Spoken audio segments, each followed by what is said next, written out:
नौजवानों के दिलों की धड़कन, मेरी मुराद मुहतरम जनाब राजा ज़ियाउल हक Sahib, chairman youth club Pakistan, वो तशरीफ़ लाते हैं और आपसे हम कलाम होते हैं। वस्सलातु वस्सलामु अला रसूलिल्लाह व अला आलिहि व सहबिहि अजमाइन। अम्मा बाद फ़ाऊज़ु बिल्लाहि मिनश शैतानिर रजीम। बिस्मिल्लाहिर रहमानिर रहीम। रब्बि इश्रह ली सदरी व यस्सिर ली अमरी वहलुल उक़दतम मिन लिसानी यफ़क़हू क़ौली। अस्सलामु अलैकुम व रहमतुल्लाहि व बरकातुहू। अल्हम्दुलिल्लाह जी, मेरे लिए बहुत ही एजाज़ की बात है कि आज मुझे यहाँ पे आप लोगों से बात करने का मौका मिल रहा है। और माशाल्लाह इस महफिल के अंदर ये बड़ी ख़ास महफिल है जहाँ पे हमारे बहुत ही जलील क़दर उलमा भी मौजूद हैं, खुतबा भी हैं, कुर्रा भी हैं और तलबा भी हैं। और मैं अल्लाह ताला से दुआ करता हूँ कि अल्लाह ताला हमारा यहाँ पे आना कबूल फरमाए और इसका यौमुल क़ियामा में बेहतरीन अजर अता फरमाए। मैं आपको थोड़ा सा, जो लोग नहीं जानते, थोड़ा सा तारुफ कराता चलूँ। मेरी जो तालीम है उसका अक्सर हिस्सा जो है वो मुल्क से बाहर रहा है। मैंने बरतानिया में अपनी तालीम जो है ज़्यादातर जो अपना बैचलर्स है या BSc मैंने वहाँ से किया कंप्यूटर साइंस में। ऑस्ट्रेलिया से मैंने मास्टर्स किया, वो भी इंफॉर्मेशन टेक्नोलॉजी में। और उसके बाद हालात ने मुझे मौलवी बना दिया। कुछ ऐसे हालात वाक़यात कभी कभार इंसान की ज़िंदगी में आते हैं कि इंसान जो है ना वो सोचने पे मजबूर हो जाता है कि आखिर मेरी ज़िंदगी का मकसद क्या है। और पहले, उस दौर से पहले जो मेरी ज़िंदगी थी वो बिल्कुल मुख्तलिफ थी, जहाँ पे मैं जो मेरी मर्जी होती थी वो करता था। और मैं समझता था कि शायद ज़िंदगी का मकसद जो है वो यही है कि बस ज़िंदगी एक इंजॉयमेंट का नाम है, खुशी हासिल करने का नाम है और इससे ऊपर कुछ नहीं। लेकिन जब अल्लाह ताला ने थोड़ी सी हिदायत का रास्ता दिखाना शुरू किया तो उसी टाइम मुझे कुरान मजीद की सूरह अल बकरा की आयत नंबर 28 जो है वो मेरे सामने मेरी नज़र से गुजरी, जहाँ पे अल्लाह सुब्हानहू व तआला इरशाद फरमाते हैं कि कैफ़ तकफुरून बिल्लाहि व कुंतुम अमवातन फ़अहयाकुम सुम्मा युमीतुकुम सुम्मा युहयीकुम सुम्मा इलैहि तुरजाऊन। कि तुम कैसे अल्लाह में कुफर कर सकते हो, जब तुम मरे हुए थे हमने तुम्हें जिंदा कर दिया, फिर तुम्हें मौत आएगी, फिर तुम जिंदा किए जाओगे और लौट कर तुमने अल्लाह के पास जाना है। तो अल्लाह ताला तो नहीं कह रहे जिंदगी एक दफा मिलती है, अल्लाह ताला तो कह रहे जिंदगी 2 दफा मिलती है। एक जिंदगी ये है, उसके बाद तुमने मर जाना है। कुल्लु नफ्सिन ज़ाइक़तुल मौत। उसके बाद तुम मर जाओगे, फिर तुम दोबारा जिंदा किए जाओगे और असल जिंदगी तो वो जिंदगी है। अल्लाह ताला फरमाते हैं कि अल्लज़ी खलक़ल मौत वल हयाता लियब्लुवकुम अय्युकुम अहसनु अमला। हमने मौत और जिंदगी को पैदा इसलिए किया ताकि ये पता चल जाए, तुम्हारा इम्तिहान लिया जाए कि तुम में से सबसे अच्छे अमाल कौन करता है। ये चीज़ तो मुझे बड़ी मुश्किलों के बाद समझ में आना शुरू हुई। लेकिन मैंने ना वेस्टर्न दुनिया को, जहाँ पे हम लोग सारे बड़ी आमतौर पे बड़ी हमारी ख्वाहिश होती है कि हम चले जाएं, मैंने उनको, उनकी तहजीब को, उनके कल्चर को बड़े गौर से देखा। और सच पूछें तो मेरी जिंदगी का सबसे बड़ा जो गोल था वो यही था कि किसी तरह मैं वहां जाके सेटल हो जाऊं। लेकिन जब वहां पे गया तो पता चला कि असल चीज क्या है। और फिर मैं दीन की तरफ आया और फिर मैंने सोचा कि मैं अब अपनी जिंदगी को वक्फ करना चाहता हूँ दीन के लिए। तो अल्हम्दुलिल्लाह फिर पाकिस्तान वापस आया और एक इदारा यहाँ पे कायम किया जो खास तौर पे नौजवानों की तरबियत के लिए, जहाँ पे हमारा मेन काम जो है वो ये है कि हम लोग यूनिवर्सिटियों में, स्कूलों में, कॉलेजों में जाते हैं और जाके वहाँ पे जो नौजवान है, एक तो उनको गुनाहों से रोकने की कोशिश करते हैं कि वो गुनाहों को छोड़ दें और अपने रब से जुड़ जाएं। ये हमारा 2 नुकाती एजेंडा होता है जो हम हर यूनिवर्सिटी में लेके जाते हैं, हर स्कूल कॉलेज में लेके जाते हैं। अब मैं आपको आज एक सवाल आपके सामने रखता हूँ और वो सवाल ये है कि आज इस वक्त अगर आप पूरी उम्मत मुस्लिमा का जायजा लें तो आपको क्या लगता है कि हम लोग इस वक्त पूरी दुनिया पे गालिब हैं या हम लोग दबे हुए हैं, मगलूब हैं? क्या लगता है, हम लोग, हमारा गलबा है पूरी दुनिया में? नहीं। अच्छा, गलबा जो है ना वो 2 तरह से होता है। बुनियादी तौर पे 2 तरह से गलबा होता है। एक तो गलबा या तो ताकत का गलबा होगा कि आपके पास ताकत इतनी ज्यादा है कि कोई आपको हाथ ही नहीं लगा सकता, या फिर गलबा आपका फिक्री होगा। इस वक्त आप दोनों एतबार से अगर आप देखें तो ताकत का गलबा तुम्हारे पास नहीं। अगर ताकत वाला गलबा होता तो फिर फिलिस्तीन में वो कुछ जो आज हो रहा है वो ना होता, जो कश्मीर में आज जो कुछ हो रहा है वो ना होता, और इसी तरह से चाइना में, बर्मा में, सीरिया में, इराक में, अफगानिस्तान में, यानी आप लिस्ट देखते जाएं तो ये मामला हमारे साथ ना होता। हमारा गलबा ताकत का नहीं है, ताकत इस वक्त नेटो के पास है, ताकत इस वक्त इजराइल के पास है, ताकत इस वक्त अमेरिका के पास है। अगर आप ये बात करें कि जी फिक्री गलबा किसका है, तो क्या ये दुनिया के इदारे और दुनिया की कौमें जो है क्या ये हमसे मशवरा लेते हैं पहले कि जी आप पहले बताइए कि शरई हैसियत क्या है इस हुक्म की, क्या हमें करना चाहिए या नहीं करना चाहिए? क्या वो हमसे मशवरा लेते हैं कि जी कुरान और सुन्नत की रोशनी में आप हमारी रहनुमाई करें कि क्या हम ये कानून पास करें या ना करें? तो वो तो हमारे से मशवरा नहीं लेता। यूएन सिक्योरिटी काउंसिल हमारे से बात नहीं करता, वो अपने फैसले खुद करता है। अच्छा, आखिर अब सवाल पैदा होता है कि ये हम यहाँ तक कैसे पहुंचे? क्या कभी ऐसा कोई दौर गुजरा जब मुसलमान गालिब थे? यकीनन ऐसा दौर गुजरा। तो फिर कौन सा ऐसा फॉर्मूला था जो वो अपनाते थे जो हम नहीं अपनाते? और नबी करीम सल्लल्लाहु अलैहि वसल्लम की एक हदीस है, आपने फरमाया कि एक वक्त आएगा, आपने पेशन गोई फरमाई थी, एक वक्त आएगा कि जब दुनिया की कौमें तुम्हारे पे टूट पड़ेंगी जिस तरह भूखे दस्तरखान पे टूट पड़ते हैं।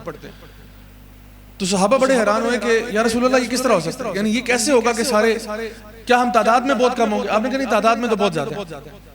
यानी मफहूम ये है कि तादाद में तो ज्यादा होगे लेकिन तुम क्या होगे? समुंदर की झाग की बराबर तुम लोग होगे। तुम्हारे अंदर एक मसला पैदा हो जाएगा वहन का। वो वहन क्या है? हुब्बुद दुनिया व कराहियतुल मौत। तुम्हें दुनिया की मोहब्बत ले डूबेगी और तुम्हें मौत का डर लग जाएगा। इस वजह से तुम्हारे ऊपर गलबा आ जाएगा। यानी अल्लाह के खौफ से ज्यादा तुम्हें मौत का खौफ है और अल्लाह की मोहब्बत से ज्यादा तुम्हें माल की मोहब्बत है। वो तुहिब्बूनल माल हुब्बन जम्मा, तुम्हारे दिल में माल की मोहब्बत है। हालांकि अल्लाह ताला फरमाते हैं ईमान वालों के बारे में कि वल्लज़ीना आमनू अशद्दु हुब्बन लिल्लाह, ईमान वाले जो होते हैं वो अल्लाह की मोहब्बत में शदीद होते हैं। तो कुछ मसला तुम्हारे साथ हो जाएगा उसकी वजह से। यानी मुसलमान ये बात जान ले कि जो ईमान वाले हैं उनके साथ अल्लाह का वादा है कि अल्लाह उनकी मदद करेगा। अल्लाह उनको वयस्तखलिफन्नहुम फिल अर्द, अल्लाह ताला उनको अमन भी देगा, अल्लाह उनको हुकूमत भी देगा, अल्लाह ताला कभी भी कुफार को उनके ऊपर गालिब नहीं आने देगा। तो नाऊज़ु बिल्लाह सुम्मा नाऊज़ु बिल्लाह, अल्लाह ताला झूठ बोल रहे हैं? अल्लाह का वादा हक है कुरान मजीद में। अगर ये मसला आज हमारे साथ है, इसका मतलब ये कि हम उस तरह के मोमिनीन नहीं रह गए। अल्लाह ताला फरमाते हैं कुरान मजीद में, या अय्युहल्लज़ीना आमनू लिमा तक़ूलूना मा ला तफ़अलून, ऐ ईमान वालों क्यों तुम वो खुद करते नहीं हो जो तुम कहते हो। तो असल बात ये, हम लोग बहुत दूर चले गए उन ईमान वालों की सफ से। यानी बिल उमूम में बात कर रहा हूं। आज आप जरा अपने इर्द गिर्द के हालात देखें। हम कहते हैं हमारे मुल्क के हालात बड़े खराब है, यकीनन खराब है। लेकिन अगर मुल्क के हालात इज्तिमाई तौर पर आपने देखे तो आप इनफरादी तौर पर लोगों के हालात देखें। आप जाके लोगों से पूछे कि भाई कोई दीन, कोई ईमान, कोई अल्लाह का खौफ। अल्लाह ताला फरमाते हैं कि वमा असाबकुम मिन मुसीबतिन फबिमा कसबत ऐदीकुम व याफू अन कसीर, कि जो भी मुसीबत तुम्हारे पे आई वो तुम्हारे अपने अमाल की वजह से, और अल्लाह ताला तो बहुत माफ करने वाला है। तो ये मुसीबतें हमारे अपने हाथों की कमाई है। और इसीलिए नूह अलैहिस्सलाम ने अपनी कौम से क्या कहा था? ये वो कौम थे जो शिर्क किया करते थे। सबसे बड़ा जो जुल्म हो रहा है, इन्ना शिर्क लज़ुल्मुन अज़ीम, जो सबसे बड़ा जुल्म इस सरजमीन पर हो रहा है वो क्या है? वो शिर्क है। और आपने अपनी कौम से क्या कहा था कि फ़क़ुल्तु तस्तग़फ़िरू रब्बकुम इन्नहु काना गफ़्फ़ारा युरसिलिस समा अलैकुम मिदरारा व युमदिदकुम बिअमवालिन व बनीना व यजअल लकुम जन्नातिन व यजअल लकुम अनहारा। नूह अलैहिस्सलाम ने अपनी कौम से भी कहा कि अगर तुम लोग भी तौबा कर लो, इस्तिग़फ़ार कर लो तो क्या होगा? ना सिर्फ ये कि अल्लाह ताला तुम्हारे गुनाहों को माफ कर देगा, बल्कि तुम्हारे पे रहमतों की बारिशें नाज़िल कर देगा। तुम्हारे माल में इजाफा होगा, तुम्हें डॉलर मिलेगा, डॉलर। तुम्हें औलाद देगा, नेक व सालिह औलाद अता फरमाएगा, तुम्हें बागात अता फरमाएगा, उनके बीच में से नहरों को जारी कर देगा। यानी ये एक लफ्ज में इसको अगर समेटा जाए तो ये खुशहाली का नाम है। तुम खुशहाली चाहते हो, तौबा और इस्तिग़फ़ार के रास्ते पर आ जाओ, इनफरादी तौर पर और इज्तिमाई तौर पर। यूनुस अलैहिस्सलाम की कौम बड़ी नाफरमानी की उन्होंने यूनुस अलैहिस्सलाम। यूनुस अलैहिस्सलाम वहां से चले गए, अल्लाह ताला का अजाब नाजिल हो गया इनके ऊपर। कौम ने मिलकर तौबा की, अल्लाह ताला ने अजाब को टाल दिया। क्यों? क्योंकि कौम इस्तिग़फ़ार करने वाली थी। तो आज सबसे बड़ा मसला, इससे पहले कि हम सारों को इल्जाम लगाएं कि जी कसूर उसका, सबसे पहले मैं खुद राजा ज़ियाउल हक़, मैं अपने गिरबान में झांकूं, मेरा कसूर कितना है? ये जो उम्मत के हालात खराब हुए हैं इसमें मेरा क्या कसूर है? मैंने क्या किया हुआ है? मैं कहां पे अल्लाह की नाफरमानियां कर रहा हूं? क्योंकि ये मुमकिन नहीं है कि अल्लाह ताला मुसलमानों को किसी का मगलूब कर दे। ईमान वालों को, तौहीद वालों को, अल्लाह ताला से मोहब्बत करने वालों को ये मुमकिन नहीं है। और अगर हो रहा है तो इसका मतलब हमारे साथ कोई मसला है। तो जिस तरह एक तबीब जो है ना वो डायग्नोसिस करता है, इलाज करता है कि असल मसला क्या है, वो मसले की जड़ ये है कि हम लोग उस लेवल पे नहीं है इस वक्त। और इसका मतलब ये है कि कुफार के लिए इस वक्त ये ओपन ग्राउंड बन गया। अब वो जो चाहे वो हमारे साथ कर सकते हैं। क्योंकि हम कमजोर, वो ताकतवर नहीं हुए, जान लीजिए वो ताकतवर ना थे, ना है, ना होंगे क़यामत तक। हम कमजोर हो गए, अल्लाह की नुसरत, अल्लाह की मदद हमारे से थोड़ा पीछे लगता हट गई है।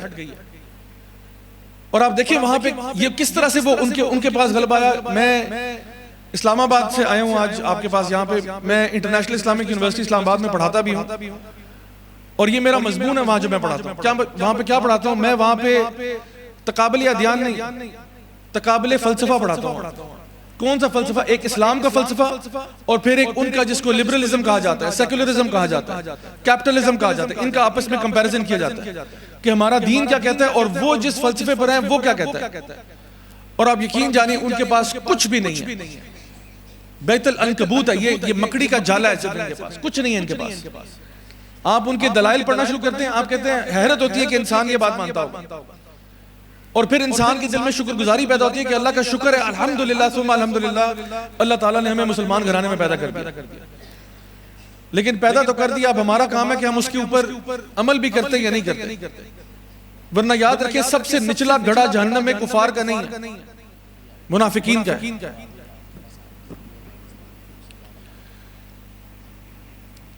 तो अगर आप वेस्ट को देखें कि वो किस तरह से यहां तक पहुंचे, वो इस मकाम पर कैसे आए, तो अगर आप उनके मिडिल एजेस जिसको वो कहते हैं, यानी 1400 की जो सेंचुरी गुजरी है 1500 में, तो वहां पे जो उनका निजाम था वो बादशाही निजाम था।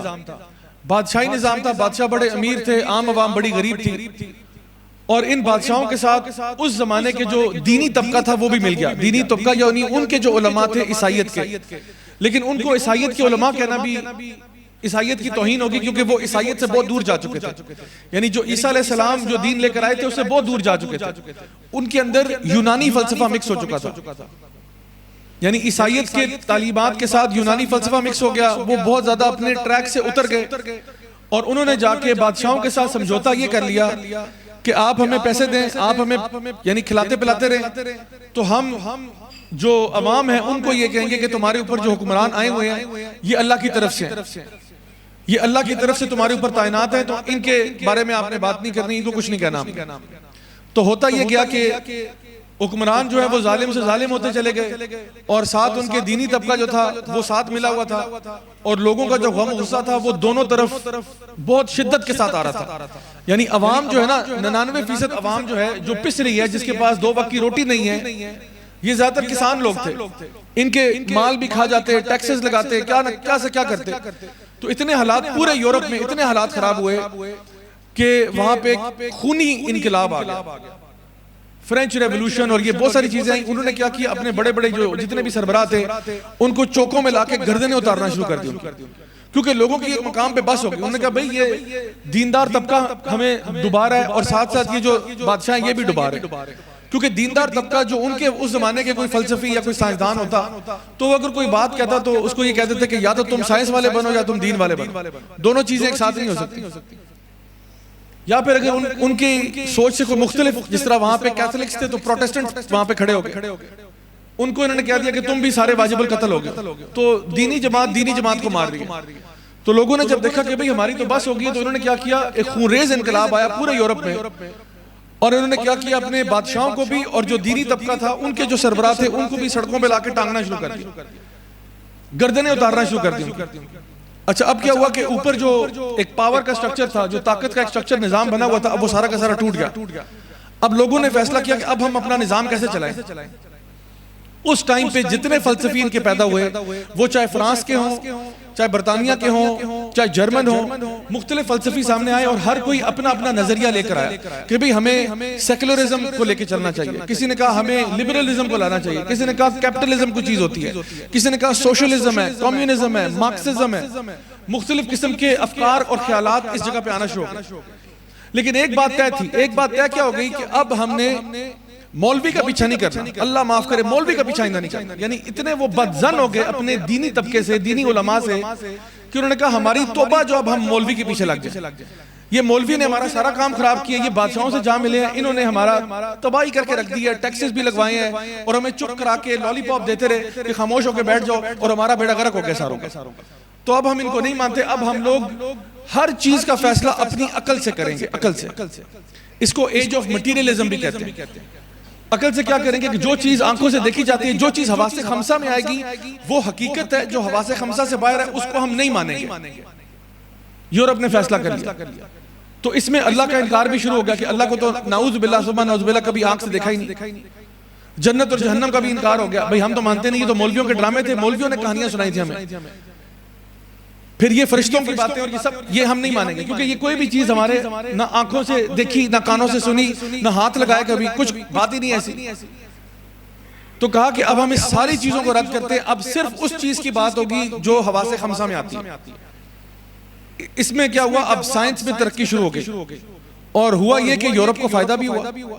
जब यूरोप के ऊपर से वो रिस्ट्रिक्शन खत्म हुई ना, जब वहां का मौलवी तबका भी चुप हो गया, बादशाह भी खत्म हो गया, अब लोग जो है वो तरक्की कर रहे हैं, इंडस्ट्रियल रेवोल्यूशन आती है, फैक्ट्रियां बनना शुरू हुई, कारखाने बनना शुरू हुए, साइंस और टेक्नोलॉजी में तरक्की होना शुरू हुई, रेलगाड़ी भी आ गई और दूसरी गाड़ी भी आ गई और हवाई जहाज भी आ गया। तो उन्होंने कहा देखा हम ना कहते थे कि मौलवियों से जान छुड़ाओ तो फिर ये होगा। तो उनको ऐसा लगा जैसे हमने जो पेशनगोई की थी वो तो सच साबित हो। हालांकि यूरोप जो है ना वो अगर थोड़ी सी जहमत करके मुस्लिम दुनिया की तरफ जो है ना उस वक्त देख लेता तो उसको अंदाजा हो जाता कि हमारा तो उस वक्त गोल्डन एज गुजर रही थी, यानी मुसलमानों का वो दौर था जहां पे वहां पे साइंस और टेक्नोलॉजी में भी तरक्की चल रही थी और लोग बेहतरीन तरीके से दीन पर भी अमल कर रहे थे। हमारे लिए तो कभी ये मसला ही नहीं रहा कि जी या तो आप दीन पढ़े या आप दुनिया पढ़े, हम तो कहते हैं हमारा सब कुछ इसके अंदर है। हमारे उलमा अल्लाह उनको लंबी उम्र अता फरमाए, ये अंबिया के वरसा हैं, इन्होंने हमेशा से उम्मत के फायदे की बात की। तो यूरोप का जाती तजुर्बा ना अपने उन उलमा के साथ जिन्होंने अपने दीन के साथ तिया पांचा कर दिया था, उसके अंदर यूनानी फलसफा मिला दिया था, उनके साथ बड़ा बुरा एक्सपीरियंस था। तो उन्होंने वो पूरी दुनिया पर चस्पा कर दिया कि जी अब तौबा तौबा, कोई बंदा किसी मजहबी बंदे के पास न जाए।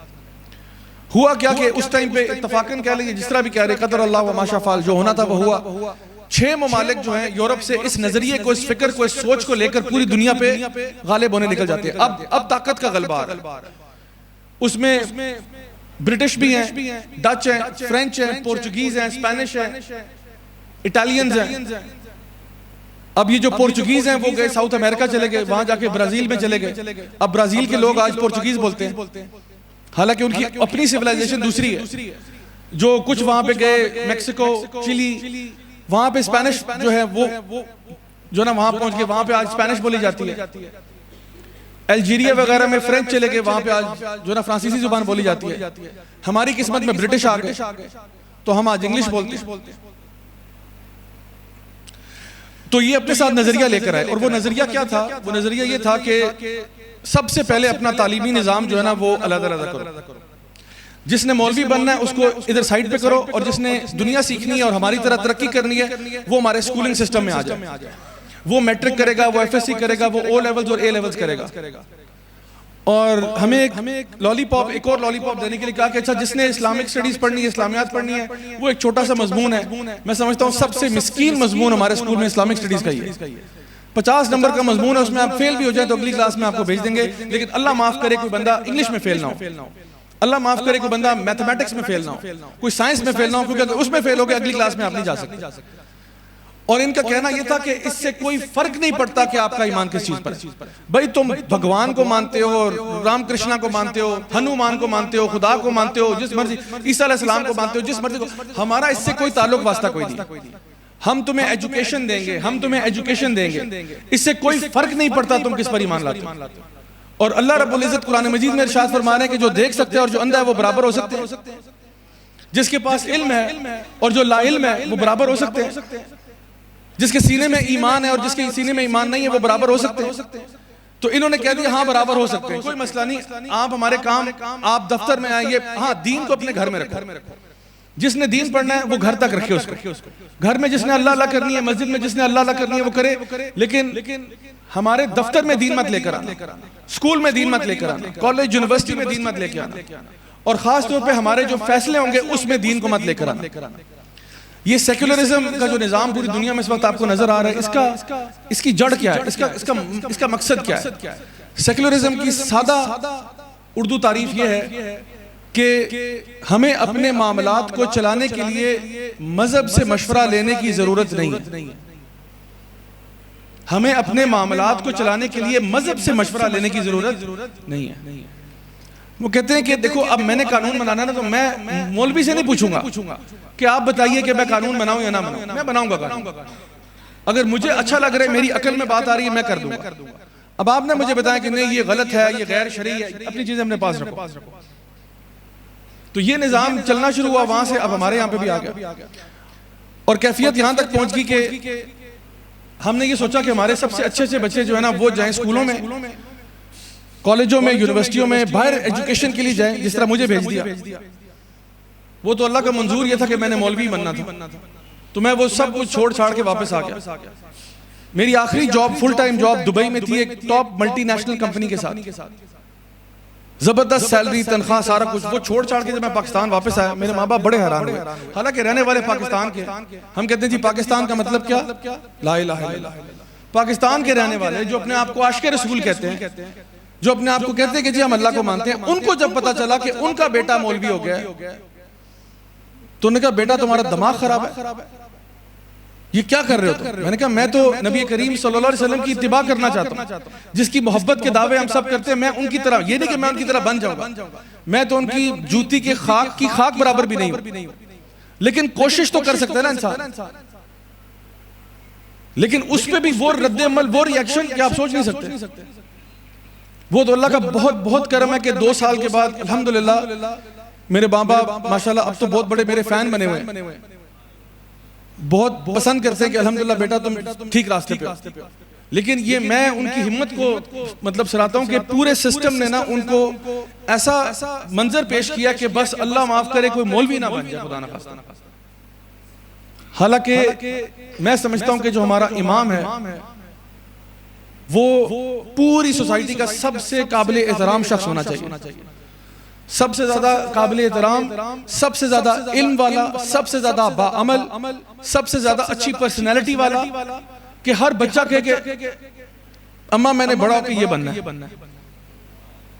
मैंने बड़ा होकर ये बनना है। जो सबसे अच्छा बच्चा ना आपका, सबसे अच्छा बच्चा, सबसे लायक बच्चा, उसको लगाएं इस रास्ते पर, उसको लगाएं इस रास्ते पर। क्योंकि हमने क्या किया, हमने कहा जी पूरी दुनिया doctor engineer, doctor engineer, doctor engineer, हर किसी को इस रास्ते लगा दिया। तो ये कोई बुरी बात नहीं है, जरूर बनाए, लेकिन सबसे पहले उनको अल्लाह वाला बनाए। तो मेरे भाइयों, आखिर में खुलासा कलाम सिर्फ इतना है कि अगर हम चाहते हैं ना कि हमारी मुल्क और कौम और उम्मत में कोई तब्दीली आए, तो उसका आज जो मैं आपको छोटा सा फॉर्मूला बता रहा हूँ वो सिर्फ इतना है कि हमने इस बात की कोशिश करनी है कि हमारे बच्चे जिस फील्ड में जाना चाहते हैं जाएं, जरूर जाएं, जरूर जाएं, जरूर जाएं। हमें डॉक्टर भी चाहिए, हमें इंजीनियर भी चाहिए, हमें लॉयर भी चाहिए, हमें जियो पॉलिटिक्स को समझने वाला बंदा भी चाहिए, हमें फाइनेंस का बंदा भी चाहिए, हमें हर वॉक ऑफ लाइफ में हर जो मुख्तलिफ तबके हैं जिंदगी के उसमें बंदे चाहिए।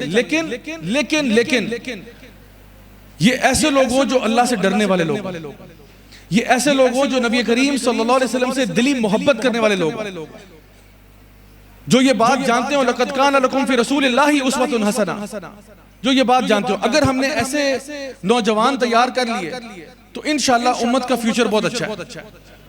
अगर हमने ऐसे नौजवान तैयार कर लिए जो अल्लाह से डरने वाले हैं, जो मुत्तकी हैं, मैं ये नहीं कह रहा कि बहुत ही बड़े कोई अल्लामा हो, नहीं ना हो, जिन्होंने जो कुछ बच्चे ऐसे होने चाहिए जो कि बाकायदा तौर पर इस फील्ड में जाएं, कुछ बच्चे होने चाहिए, लेकिन बाकियों के अंदर कम से कम, मैं मिनिमम जिसे कहते हैं ना कि कम से कम क्या होना चाहिए कि उनके अंदर खुदा खौफी होनी चाहिए, और उनके अंदर उनके दिल में वाकईतन ये झूठी मसनूई 2 नंबर किस्म की मोहब्बत नहीं, वाकई में सच्चे दिल से वो नबी करीम सल्लल्लाहु अलैहि वसल्लम को रोल मॉडल मानते हैं। जिस दिन हमने ये काम कर लिया इंशाअल्लाह हमारा फ्यूचर बहुत अच्छा है। तो मेरी दुआ है कि अल्लाह ताला हम सबको अमल करने की तौफीक अता फरमाए, जो भी हमसे गलतियां कोताहियां हुई अल्लाह ताला माफ फरमाए। अल्लाह ताला हम में से जो लोग भी परेशान हैं उनकी मुश्किलें, मुसीबतें, परेशानियां दूर फरमाए। अल्लाह ताला जो भी लोग हम में से बीमार हैं, जिनके घर वाले बीमार हैं, अल्लाह ताला उनको मुकम्मल शिफा कामिल आजिल अता फरमाए। अल्लाह ताला हमारे मुल्क पाकिस्तान की हिफाजत फरमाए, पूरे उम्मत की हिफाजत फरमाए, हमें तमाम किस्म की फितनों से महफूज फरमाए। और मेरी खास तौर पर दुआ आप सबके लिए है कि अल्लाह ताला हमें दुनिया में भी खैर अता फरमाए। और जिस तरह आज माशाल्लाह इस बहुत ही खूबसूरत महफिल में हम सब इकट्ठे हुए हैं, मेरी दिल से दुआ है कि अल्लाह ताला इसी तरह से हम सबको जन्नत जन्नतुल फिरदौस में मिलना नसीब फरमाए। रब्बना तक़ब्बल मिन्ना इन्नका अंतस समीउल अलीम व तुब अलैना इन्नका अंतत तव्वाबुर रहीम व सल्लल्लाहु तआला अला खैरि खल्क़िही मुहम्मदिन व अला आलिहि व सहाबिहि अजमाइन बिरहमतिका या अरहमर राहिमीन।